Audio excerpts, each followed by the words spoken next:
Craig Thomson, welcome to ABC News 24. You've only seen the legislation this morning. Are you coming closer to a position, though, on media reform? Yeah, look, the way the legislation is, I am going to not be able to support the package, and for a variety of reasons.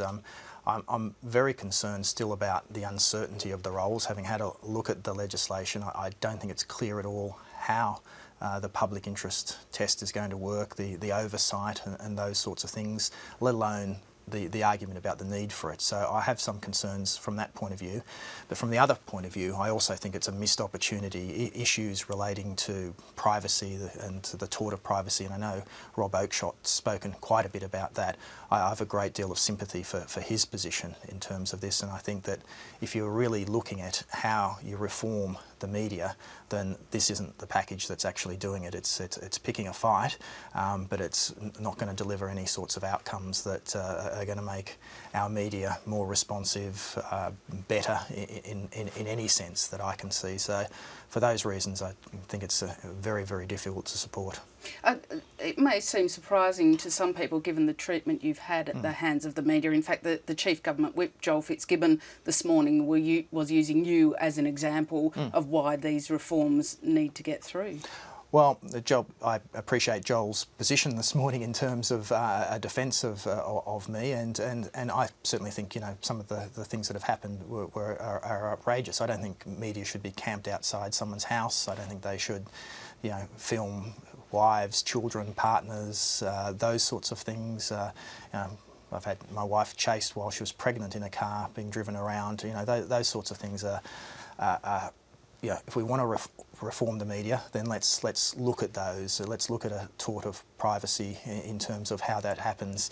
This legislation doesn't do that at all. And despite Joel's sterling defence this morning, if this legislation went through, there's nothing that would be stopped in terms of the way in which the media reported, harassed and continue to do in relation to my particular situation or anyone else who's in a similar sort of situation.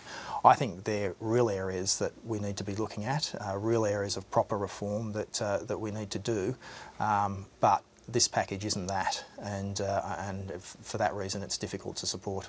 Is there anything the government could do within the framework of its current legislation that would change your mind? Well, I don't think so, and I don't think they've got time.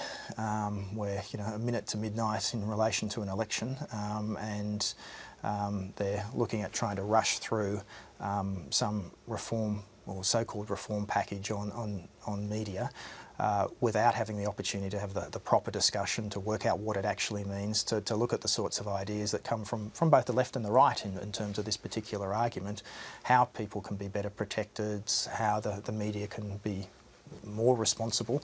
All of those things, we're just not going to have the time for that, and the Minister has made it clear that he's not going to be bargaining in terms of the package that's there. It's a take it or leave it package, and in those circumstances then yeah, I'm going to leave it, and would urge others to do so.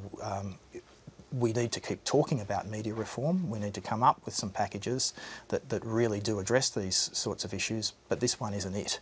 And do you think, given you'll be voting no, Rob Oakeshot's suggested he's inclined to vote no, that it is unlikely it would make its way through the House of Representatives anyway? Well, I think they had some problems with this legislation with the numbers right from the start, and you know, others on the crossbenchers need to speak for themselves in terms of this, but the indications that I've had are that you know, most of the crossbenchers aren't particularly enamoured with the package that's been put forward, and the government needs a substantial number of the crossbenchers to support to get this legislation through. So I think they've got an uphill job, and they certainly don't have my vote in terms of this.